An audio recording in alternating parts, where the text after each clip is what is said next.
Hello and welcome to Abidjan. Welcome to an exclusive interview with the President of the Ivory Coast, Mr. Alassane Ouattara. Mr. President, thank you for being with us. Thank you for coming to Abidjan, my dear friend. Mr. President, I want to begin with something that has shocked the world and especially Africa. We have seen recent footage of Africans being traded as slaves on African soil. What is your reaction? Well, I'm shocked. I think it's unacceptable. It's disgusting. Those who commit such crimes, in my view, should just be pursued by the ICC. I think it's a criminal act, and it's not acceptable. Condemning is not enough. I think they should be judged, and they should go to the ICC. What do you make of those who say Europe is responsible because Europe is closing its borders and is telling Libya, which is a non-state, essentially to deal with this flow of refugees or migrants? Well, that's their view. I think Africans also should do their share. In Côte d'Ivoire, we're doing our share. We're putting a lot of emphasis on youth employment. We have brought down the degree of poverty, the level of poverty, particularly for the youth and the women. And I think this economy here in Côte d'Ivoire has been growing at an average of 9% per annum for the past 6 years. And with that, we create jobs. And Ivorians will stay in Côte d'Ivoire. So you're saying that Africa has a share of responsibility? I think we should do first what we ought to do for our people. That's why we want to go into politics. What's what the responsibility of a head of state is to take care of his own people. Now, blaming it on others is also something which some can do. But my preoccupation is to continue to do the best for the people of Côte d'Ivoire.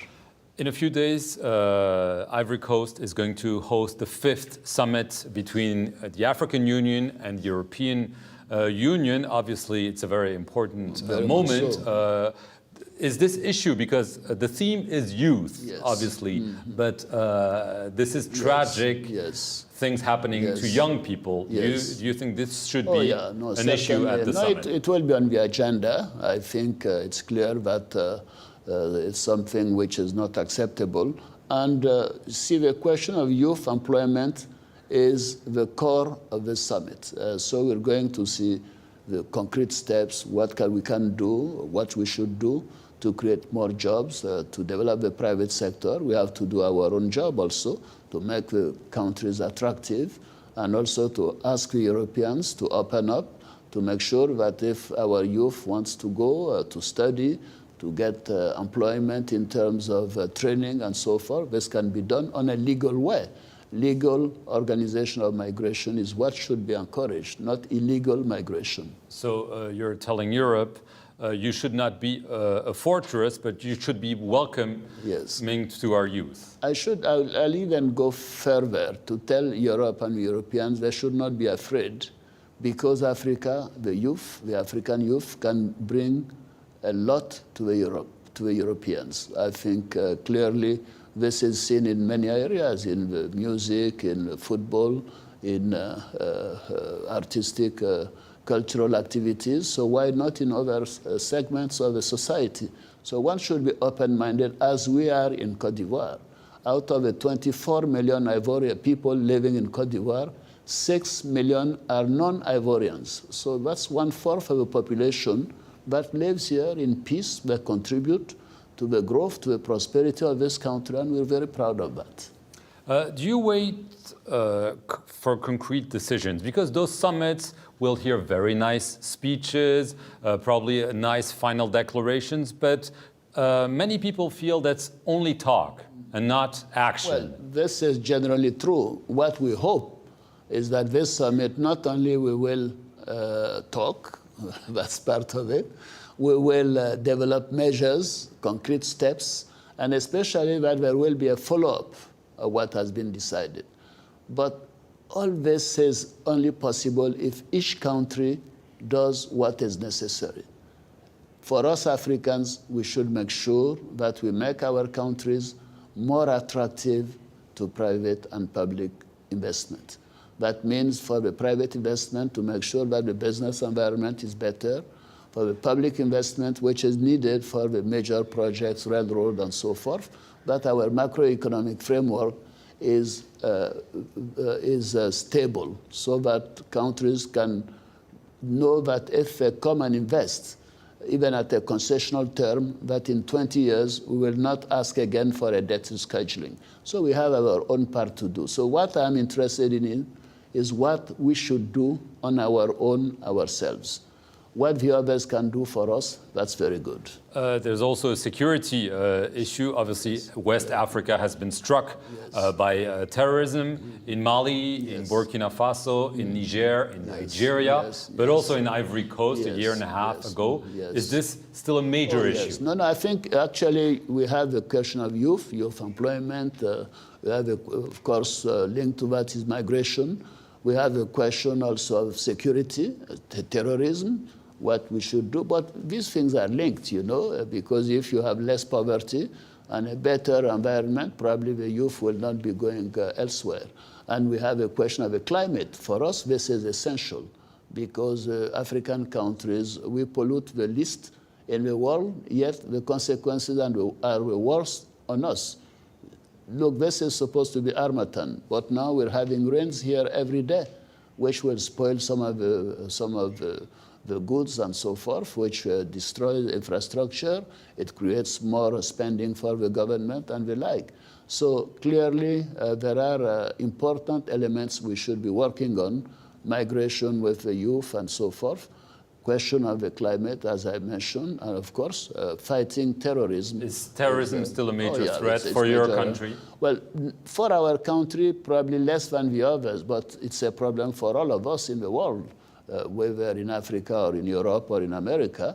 So we should continue to exchange ways to control this. Of course, there is not a 100% protection, but we're doing our best since the attack of Grand Bassam in March 2016. Just in terms of protocol for that summit, will the president of Sudan, Omar al-Bashir, who has been accused of crimes against humanity by the International Criminal Court, attend the summit? No, because this could be a big problem. No, he's not coming. He has sent us a message that his vice president is going to replace him. I want to get to the situation in Zimbabwe. We've seen the fall of Comrade Bob, as he was known, Robert Mugabe, after 37 years. He was replaced in a bloodless coup, but a coup nevertheless, by his vice president, Emerson Mnangagwa. Yes. Is this a good thing? Well, better now than never. It should have been earlier? Well, I think it should have been earlier. I think President Mugabe should have left earlier. Now he stayed as long as he stayed. And it's up to the people of Zimbabwe now to have democratic, transparent elections to try to, in next year, I hope, to choose a new leader. This is a transitional period, so I don't want to comment much on this. But President Mugabe has done a lot for his country, especially for the first 20 years. He's ruined it as well. But unfortunately, the last few years have not been good. The fact that he's been granted immunity, is this shocking for you? No, it's in conformity with our constitution. The former head of state has a certain degree of privileges, and I suppose... Even if he committed crimes? I'm not sure that this is the case. But in any case, what they did, I hope, is in conformity with the law and the rule of law. And so you're confident that the vice president, who has also been accused of serious crimes, will usher in a true election? Mr. Perelman, you're asking me things that I'm not qualified to talk about. I don't know the vice president. I don't know the domestic laws of Zimbabwe. What is important, they should do things according to the laws of Zimbabwe.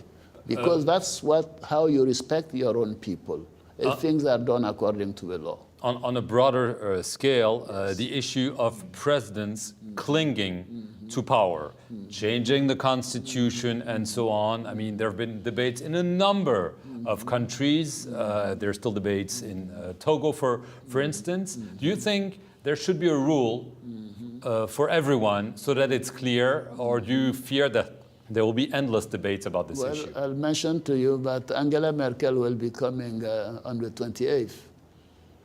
She's in her, fourth term? She's trying to, yes. So it depends on the country. Personally, I'm not in favor of president staying too long in office, but each country has its own particulars. Right, I'm going to ask you about yourself. I will. This is your second mandate. Yes. The next election is in 2020. Yes. You've said previously that you would not run again, although you could because of recent constitutional change. Mm-hmm. What are you going to do? Well, in 2020, I'll let the Ivorian people know my decision. Many people want me to continue. I'll make the right decision at the right time. But I'm in favor of people not staying too long in office. I think they should stay if they're making sure that their people want them to stay through democratic elections. But previously, you've ruled out a third term. Today, you're saying, no, I'm not going to rule it out. No, I'm not saying that. I'm saying that in 2020, I'll let people, the Côte d'Ivoire people, know my decision. I don't want to become a lame duck president. I want to continue to do my job as president every day until the last day of office in 2020. But before the election, I'll let the people know my decision. President Alassane Ouattara, thank you very much for granting us this exclusive interview here in Abidjan, and thank you very much for watching it. Stay tuned on France 24.